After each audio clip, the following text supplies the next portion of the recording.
आलक्षित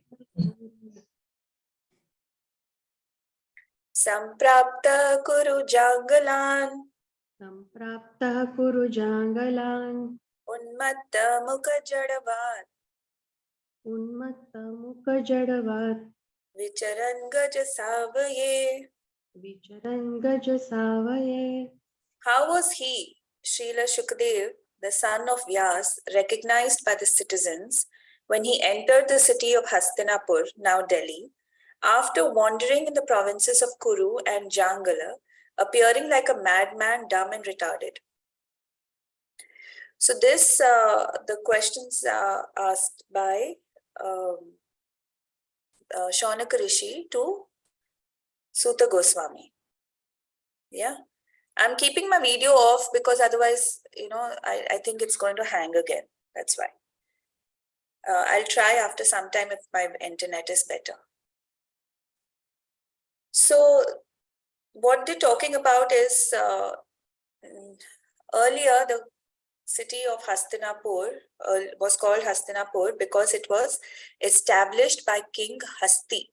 If you see in the purport, it says that King Hasti established, so Hastinapur. And now, of course, it's called Delhi. And now Delhi has, expanded.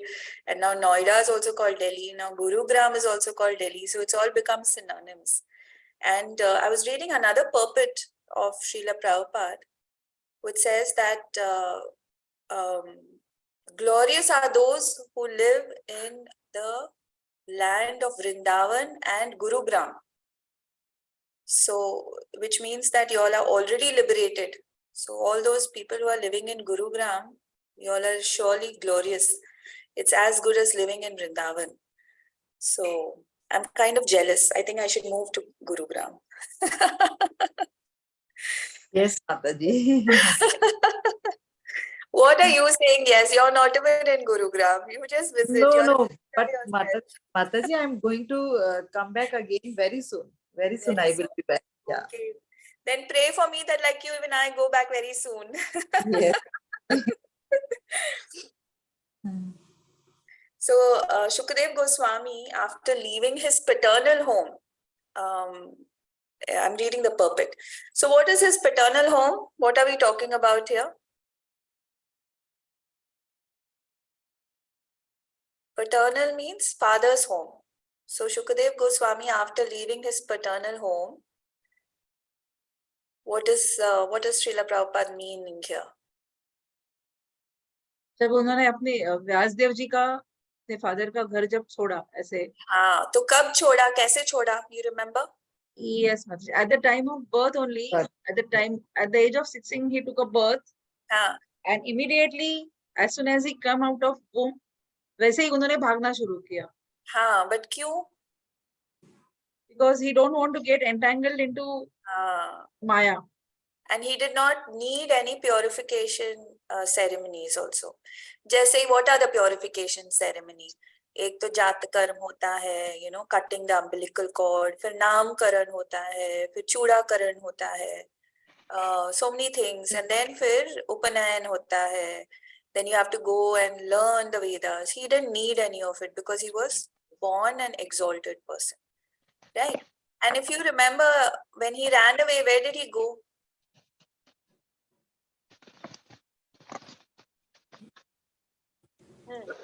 To the jungle, Mataji? He went straight to the forest, and Vasudev went running behind him. And then what happened? Then on the way, he met a lot of people, women who were bathing. Hare Krishna, Mataji. Hare Krishna. Yeah. Yes, Neha, they met. They crossed women who were bathing, but they didn't bother covering themselves when Shukadev Goswami was there because he was so pure. But when Vyasdev went, they all quickly covered. Yes. And then, do you all know the story about how Vyasdev sent his disciples to try and bring Shukadev Goswami back? And what did they do? They went and just chanted 2 verses. One verse was about Putana. I'm just paraphrasing.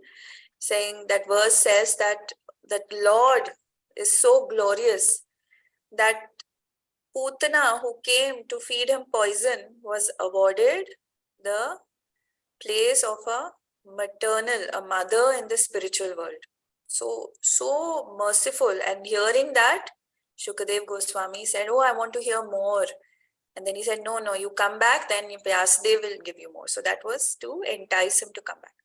So here we're talking about how after leaving his paternal home, Shukadev Goswami was roaming around like a madman. Why madman? Because when we see madmen, I'm sure in India, we've seen many madmen on the roads. They appear to be madmen externally. So Shukadeva Goswami externally appeared like a madman because he had no clothes to wear. He did not bother about what he was eating, where he was sleeping, combing his hair, nothing. So externally, it was as though he was a madman, and therefore the citizens found it very difficult to understand that he was very exalted. He was not. So Srila Prabhupada says, a sage is not therefore recognized by sight, but by hearing. So we must not judge anyone by their appearance. One learning over here, very important learning, many times actually, why should we say we? I should say I judge.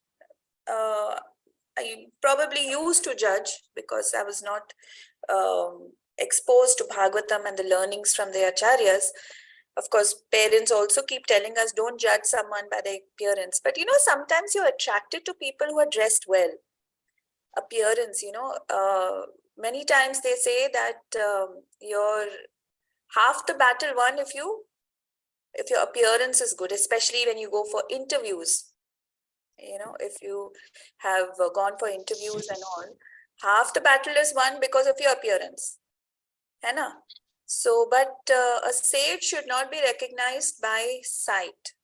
So, why sage? We should look at that for everyone. Don't go by appearances.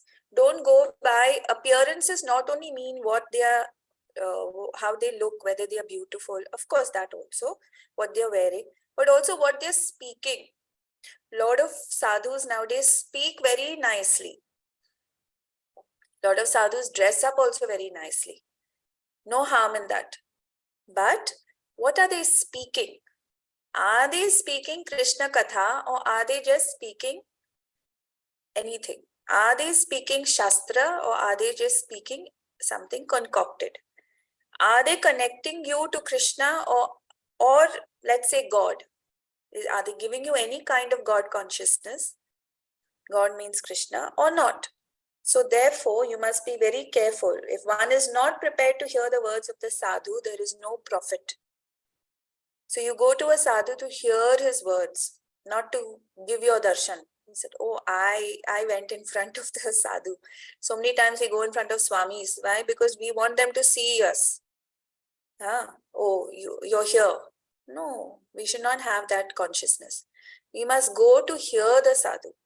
Many times after initiation, you feel, Arey, Guru Maharaj, we did not go. He did not meet us. He did not see us. He doesn't need to see us. We need to hear him. That is enough. He's already seeing you through. He knows what's happening to you. He knows, Guru always knows what his disciples are doing and how they are progressing. They don't need to keep a tab on you or speak to you. They can, by looking at you, they know. Because there are signs of progress in you. When you progress spiritually, there are signs. And where all these exalted sadhus, just by seeing, can know whether your sadhana is good or not. Because the Shastras themselves give many points. If you read Bhakti Rasamrita Sindhu, there are many points of how you have progressed, not only for you yourself to see where you are, but others also can judge where you are. Judge as in not being judgmental, but just to know. Yeah. So if one is not prepared to hear the words of the sadhu, there is no profit. Shukadev Goswami was a sadhu who could speak on the transcendental activities of the Lord. He did not satisfy the whims of ordinary citizens. He was recognized when he spoke on the subject of Bhagavatam, and he never attempted jugglery like a magician. Outwardly, he appeared to be a retarded, dumb madman, but in fact, he was the most elevated transcendental personality. Why dumb? Why the word dumb used here?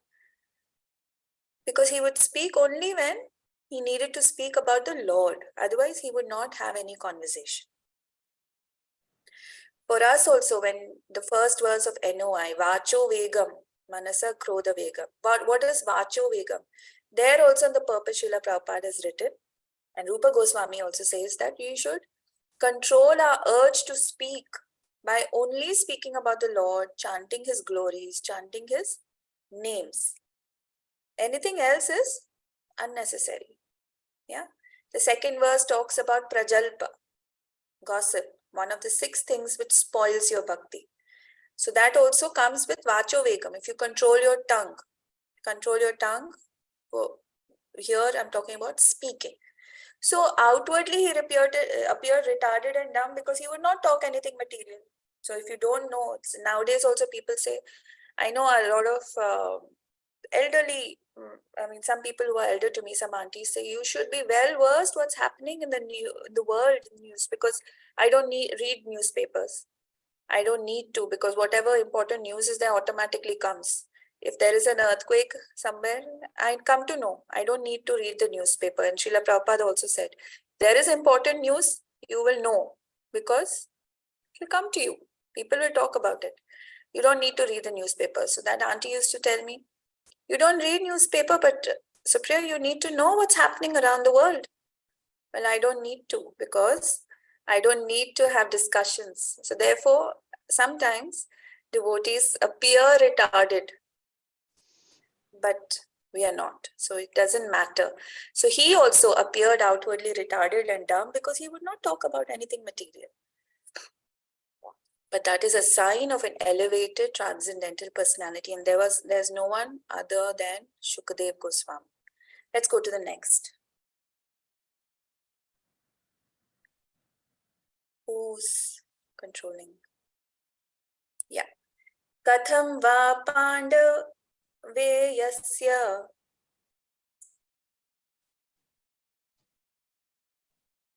Someone? Katham va pandaveyasya Rajarshermunina saha Rajarshermunina saha Samvada samabhutata Samvada samabhutata Yatraisha satvati shrutihi. Yatraisha satvati shrutihi. How did it so happen that King Parikshit met this great sage, making it possible for this great transcendental essence of the Vedas, Bhagavatam, to be sung to him? Now they want to know, because they asked questions, then Suta Goswami gave answers, and then he also in between said that I will chant the Bhagavatam to you, what I heard from Shukadev Goswami when he was chanting it to Parikshit Maharaj. So now they don't want to leave him, right? They don't want to say, okay, 6 questions finished, 6 answers are given, chalo, tata, bye-bye, let's go home, abhi now, next week, next Monday, let's meet again. No, because Parikshit Maharaj listened to it day and night for 7 days. They also wanted to listen to it more and more. So they increased their questions.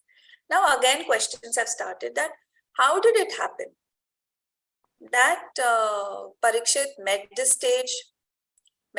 sage, how did he meet him, how was the Bhagavatam spoken to him, sung to him? So they want to know the details. So Srimad Bhagavatam is stated here as the essence of the Vedas. So we will also know in the next 2 chapters, why is it called the essence of the Vedas? It is not an imaginary story as it is sometimes considered by unauthorized men. It is also called Shuka Samhita because it was spoken by Shukadev, or the Vedic hymn spoken by Sri Sukadev Goswami, the great liberated sage. So 2 questions have come. First question is, that how was Shukadev Goswami recognized by the citizens. Second question is, how did he come about? How did Parikshit meet him and hear the Bhagavatam? Right? Let's go to the next verse.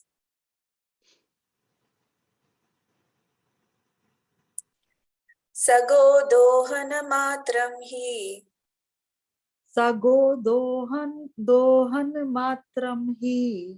Griheshu grihamedhinam. Griheshu grihmedinam. Avekshate mahabhagas. Avekshate mahabhagas. Tirthi kurvam stad ashramam. Tirthi kurvam tad ashramam. He, Shukadev Goswami, is accustomed to stay at the door of a householder only long enough for a cow to be milked. And he does this just to sanctify the residence. So everybody knew the activities of Shukadev Goswami. So they want to know that. So what is this thing? So if you see in the verse, it says, Go dohana. Go dohana means milking the cow. Go dona, yeah, milking the cow. Matram. So how much of a long it takes to milk the cow, that much time Shukadev Goswami would stay at a person's house, in a house, in a griheshu of householders, grihamedhi. So here householders are called grihamedhi. Yeah, he would not wait for any more time. I mean, it's just given a reference. It doesn't mean that you start milking the cow and when you stop milking, Shukadev Goswami will get up and go. Doesn't mean that. It just means that he would stay in a short amount of time only. And he would stay there just to sanctify the residence.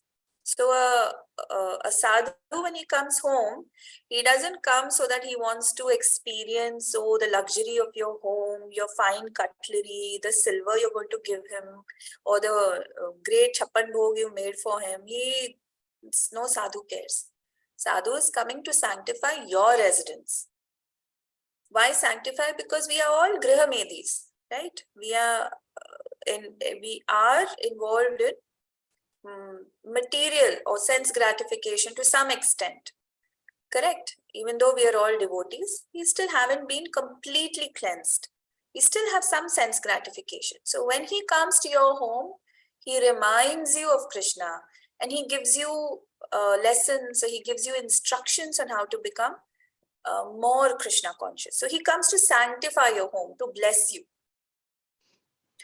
Shukadev Goswami met Emperor Parikshit and explained the text of Srimad Bhagavatam. He was not accustomed to stay at a householder's residence for more than half an hour at the time of milking the cow. So basically, not more than half an hour. That much time it takes to milk a cow. And he would just take alms from the fortunate householder. That was to sanctify the residence by his auspicious presence. Therefore, Shukadev Goswami is an ideal preacher established in the transcendental position. From his activities, those who are in the renounced order of life and dedicated to the mission of preaching the message of Godhead should learn that they have no business with householders, save and except to enlighten them in transcendental knowledge. So whenever gurus also come home, like on Monday, when we were supposed to have class, Guru Maharaj had come home for lunch. So he came, he had lunch, and he left. He talked to us a bit and he left. It's not that he's going to stay. So gurus also come when there are house programs. They come, they give program, they chant, they give class, and they leave. You'll never find any guru and going saying, "Oh, you have such a big home. I'm coming for 1 week. I'm going to rest in your house." No, never happens. Even if sometimes you go to a country where you cannot stay in a temple, but you have to stay in a home of a residence of a householder. Every day there will be some program somewhere. It's not that they're just going on a retreat, because it's not their habit. They want more and more. If there is no programs arranged, they will not come. They will leave.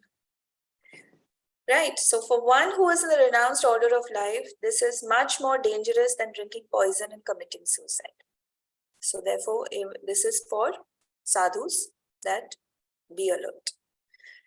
Okay, so why this question was asked? Because Shukadev spoke. What happened, Neha? Because Shukadev Goswami spoke. Sorry. Actually, my Oh, mother was saying something, so I just we told didn't her hear not to. anything. Don't worry. Okay. So, because Shukadev Goswami spoke for how long?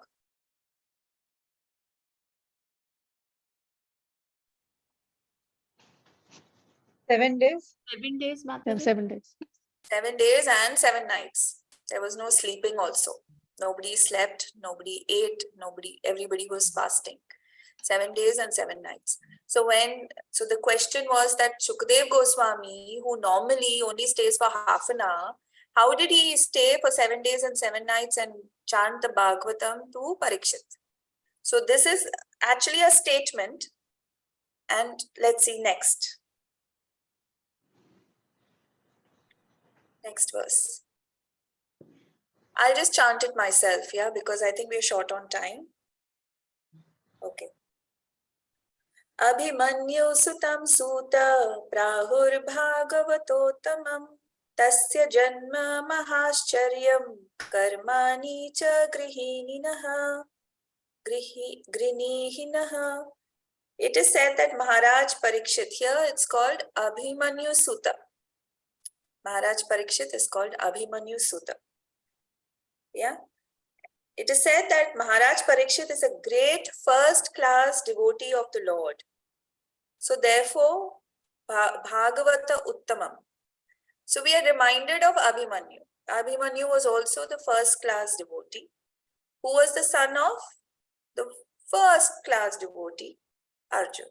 Right? So when such names are given, it is to give reference that why first-class devotee.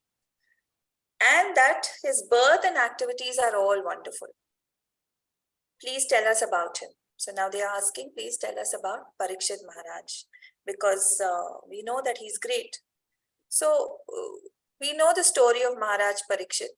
Of course, more in Bhagavatam, it will come up in detail. So the birth of Maharaj Parikshit is wonderful because in the womb of his mother, he was protected by the personality of Godhead Sri Krishna. He had darshan of the Lord in his mother's womb, right? His activities are also wonderful because he chastised Kali, which has come up at the end of this canto, who was attempting to kill a cow. To kill cows mean to end human civilization. He wanted to protect the cow from being killed by the great representative of sin, Kali.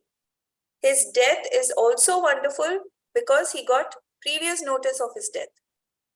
Any of us here know when we are going to die? We don't. Which is wonderful for any mortal being. Anyone, and one another person from Shastra, you all know, who knew when he was going to die? Any other reference you all can give me? Bhishma Pitama, kind of, because he knew. Bhishma Pitama chose his own death. Yes. But someone who knew that he was going to die. I mean, similar to Maharaj Parikshit. Khatwanga Maharaj. Have you heard of the story of Khatwanga Maharaj? Okay, Khatwanga Maharaj was a very great warrior, and he was fighting on the side of the Devatas against the demons. Khatwanga Maharaj and the demigods, everyone, Indra and all, was so happy with him. They were so impressed, and he was a first-class devotee. They said, ask any benediction. So he said, no, I don't want. I'm just doing my duties. They said, no, ask, because the Devatas are obliged to give you benediction. They are obliged. They have to give. If you say no also, they will give you. So he said, okay, just pray that I become a great devotee. He said, yeah, you're already a great devotee, but ask for something. Then he said, okay. He thought, and then he said, okay, let me know when I'm going to die. I should know that when I'm going to die. If I have that benediction, then I can increase my sadhana. So the Devata said, actually, you're going to die in about a minute or so, a very short time. So he said, oh, is it? So he just dropped all his weapons and immediately worshipped the Lord and started glorifying and remembering all the prayers. So again, same like Parikshit Maharaj, what was the learning over here? The moment they knew about that, what did they do? They just dropped all their work and they completely engrossed themselves in the Lord's service, in listening to the names, in glorifying the Lord, and all that thing. So we may not know, we are not so exalted, or we are not going to wait for a Devata to come and give us a benediction, or maybe get a curse that you're going to die. We're not going to have any of these things in our life, right? These are all great personalities so that we are taught a lesson through them. So we may not know when exactly we are going to die, but we all know that around 70, 80 years of age, we are going to die, right? Maybe earlier, but we are all hoping that we lived a pious life, this life and previous life, that we will live up to our 70s and 80s. So maybe we have 20 more years, 30 more years, right? So what do? 30 years is not much. Blink twice and you've finished. Already, how many years of your life is already finished? 40 plus, most of us. Maybe there are some in the 30s. But 40 plus years have already gone. And how many years have you spent in KC? So, blink twice, that 30 years will go. So let's not wait for death to knock at our door and say that, okay, I'm going. So every day, if you make it a habit to glorify the Lord, to chant the Lord's name, to read about the Lord, to listen about the Lord. So even if death comes, there is no loss because you're anyway doing it. So let's not wait till the last moment. All these are great devotees, right? So for them, it is not a big thing. For us, we are sadhakas. Sadhakas means practice. Practice so much that only Krishna comes from your mouth. Like, oh Krishna, you fall down, oh Krishna, oh some problem, oh Narsimha, oh Krishna, oh Srimati Radharani. Not like, Mummy, oh. Many times we say, oh Ma, let's not do that. At least if you want to say Ma, say Radha. Hey Ma Radha. At least that is better. So let's make it a practice to up our sadhana. Because the more you perfect it, the better it is for you. We don't want to waste our 30 years more, right? Let's perfect ourselves and make sure this is our last life. And we will go back home, back to Godhead. Yeah, you should take up this vow for yourself that this is going to be my last life and do everything possible. Okay, we'll stop here and we'll take any questions because I joined late, but I think we can stop. Any questions?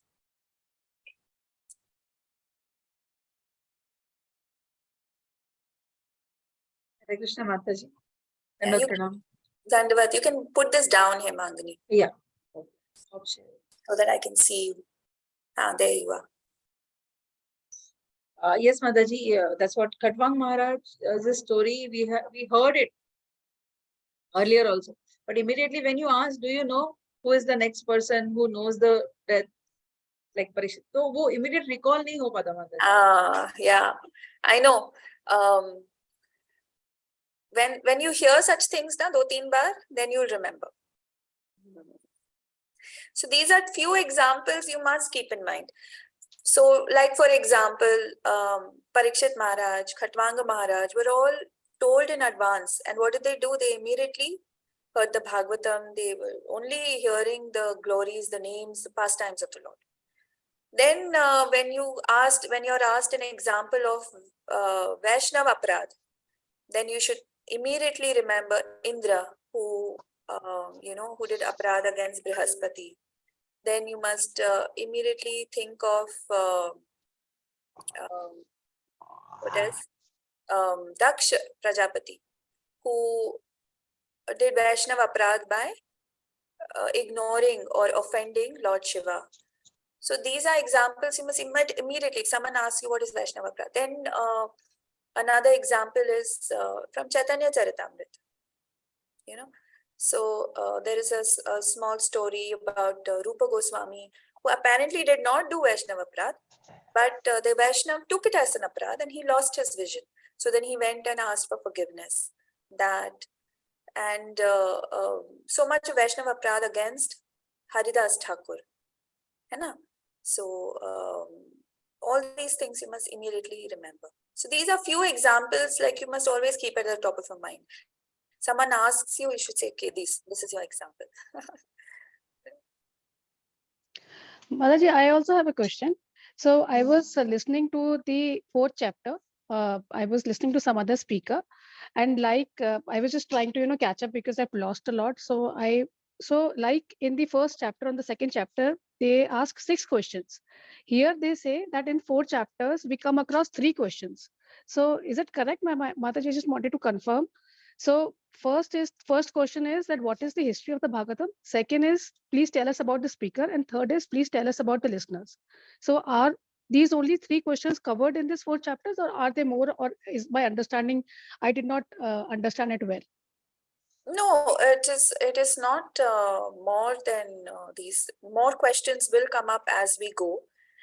Because now we are talking about just the beginning of the 4th chapter, where now the Shaunak Rishi is asking these questions, right? So they want to know more. So they were asking what is the history of Bhagavatam, which now comes to the leading to 5th and 6th chapter, where they will ask why Vyasadev compiled Bhagavatam. So that's a leading question.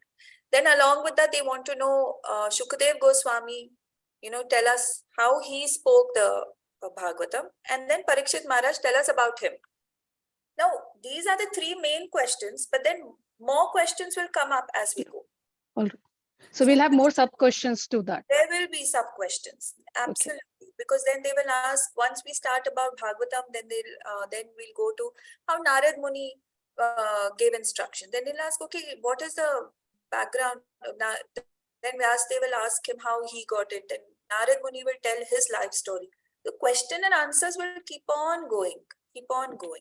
So there will be more sub questions, there will be more main questions. Then again, we start in 2nd canto, we'll start with Shukadev Goswami, Parikshit Maharaj asking him questions. We'll go back and forth, so it's confusing sometimes.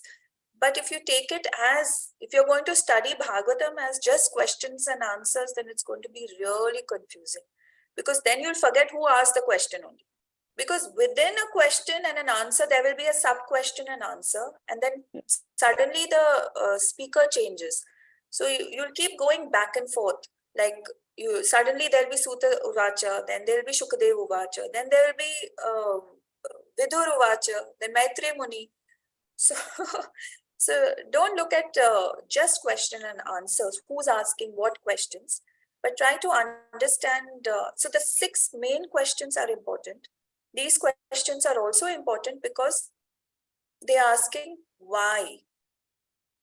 Now, what is the connection of why did they say that Shukadev Goswami only stays for half an hour? Because they know that Shukadev chanted 7 days and 7 nights. So what made him stay for 7 days and 7 nights? No, it is not because that, yeah, I think that was because that was Krishna's arrangement, because he wanted to liberate Parikshit Maharaj by making him listen to Bhagavatam, because when he was being born, he was protected by him, right? So he could have protected him and he could have saved him from the curse, but he did not, because that was Krishna's arrangement. No, not only could Krishna have done that, Krishna will not interfere in such small things. Parikshit himself was so exalted that he could have easily counteracted that curse. There was no reason for Parikshit to say, oh, excellent, very good, let me go hear Bhagavatam. There was no reason. A personality who could stop Kali Yuga. Kali Yuga had already started. The moment Krishna left to go back to Goloka Vrindavan, Kali Yuga was supposed to start, but who stopped? Yeah. Parikshit Maharaj, right? Maharaj. Now, such a great personality who can stop even time. Who is time? Time is Krishna. There is no way time can be stopped, because the Nimitta Karan for the material world is time. So a person who can stop time, who can stop Kali, for him, what is Shringi's curse? Shringi was just a Brahmin boy.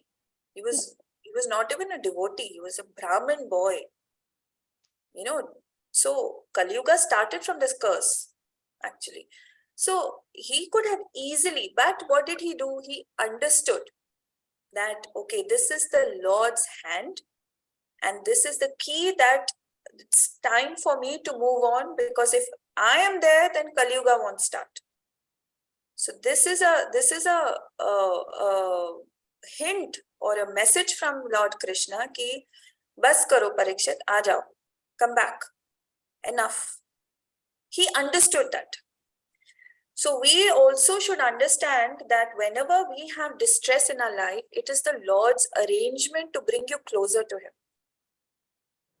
We must not pray that, please Krishna, please, ye hatao, mujhe ye chahiye. No. Even in Birhad Bhagavatamritam, Gopakumar, the Lord gave him a particular distress or apparent distress because he wanted him to progress further. So whenever the Lord gives you some distress, it is because he wants you to come closer to him. And that's what happened with Parikshit. And Parikshit understood it because he was a pure devotee. We don't understand it. Why? Because we are still materially engrossed. Our children have to be nice, our home has to be nice, our husband has to be nice, our family has to be nice. Life has to go on smoothly.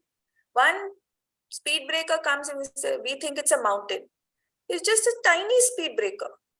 Just thoda upar niche hota hai bas. What is a speed breaker? Just stops your speed of progress, and then once you go over that little hurdle, you can pick up speed again. But we think it's a huge mountain bigger than the Himalayas. We cannot cross it. And we start crying. We don't see the Lord's hand in it. So Parikshit Maharaj actually could have completely counteracted that curse. Why Parikshit? Shamika Rishi, Shringi's father, could have done it. Such an exalted devotee. Shamika Rishi also saw the Lord's hand in it. Because this was time for Kali Yuga to start and for Bhagavatam to be spoken. Kali Yuga, for us devotees, Kali Yuga starting, not starting is not of consequence. We don't care. Kali Yuga ho, Dwapar Yuga ho, Treta ho, Satya ho, we don't care. Do we care? No, we don't. What was the main attraction for us? Bhagavatam. Bhagavatam. Can you imagine before that there was no Bhagavatam spoken? We got Bhagavatam. We should rejoice. So 7 days and 7 nights if Shukadev Goswami sat in one place and did not move, what was the reason? So these are tiny questions for us to understand. So therefore, if we, for a sadhu also, what is the learning here? That you can stay in a place if Krishna Katha is there. The moment Krishna Katha finishes, you can leave. If that Krishna Katha takes 3 hours or 10 hours or a whole week, there should be Krishna Katha. So that's what all the Swamis in ISKCON do. As long as there are programs in that place, they stay. If it is 1 week, 1 month, whatever, there is a retreat going on for 15 days, there is a retreat going on for 2 days, they will stay only that amount. Then they will leave. Srila Prabhupada also did that, right? So these questions will keep coming and going. So more questions will come. Why more questions will come? Because they don't want Suta Goswami to stop speaking. They don't want it to stop. They want it to go on and on and on. Like sometimes I attend this Chaitanya Charitamrita class, which is actually a 2-hour class. But last night it went for 3.5 hours. But we were quite fresh. In fact, for me it was 9 o'clock, which means that in India it was 11:30 in the night. But nobody left. Everybody was happy. Why? Because we want Krishna Katha to go on and on and on. So that's the thing. So now it'll get very interesting because we'll know the history of course, a little philosophy will come up now because about the history of Bhagavatam and all that. But Narad Muni's past life, and then after that, Kunti's prayers, Bhishma's prayers, then Krishna entering Dwarka, all those are beautiful chapters. Beautiful chapters. Very interesting ones. So just like they ask questions, you all should also ask questions, because when questions and discussions come, then things become very interesting, like how you're asking now. Nice. Anything else? Okay. Himangani, Bharti, nice to see you. Long time. Yes, Mataji, Hare Krishna. All well. Hare Krishna. Good. Others I keep meeting. You are met after a long time. Okay, so shall we stop for today and meet again on Monday so that we can continue? Monday is just a few days away. Yes? Okay, thank you. All right. Thank you. Vancha kalpatarubhyascha kripa sindhubhyeva cha patitanam pavanebhyo vaishnavebhyo namaha. Grantaraj Srimad Bhagavatam ki jai. Ananta Koti Samved Vaishnav Vrind ki jai. Nitai Gaur Premanande. Hari Hari Bol. Hare Krishna. Hare Krishna. Hare Krishna. Keep chanting, everyone.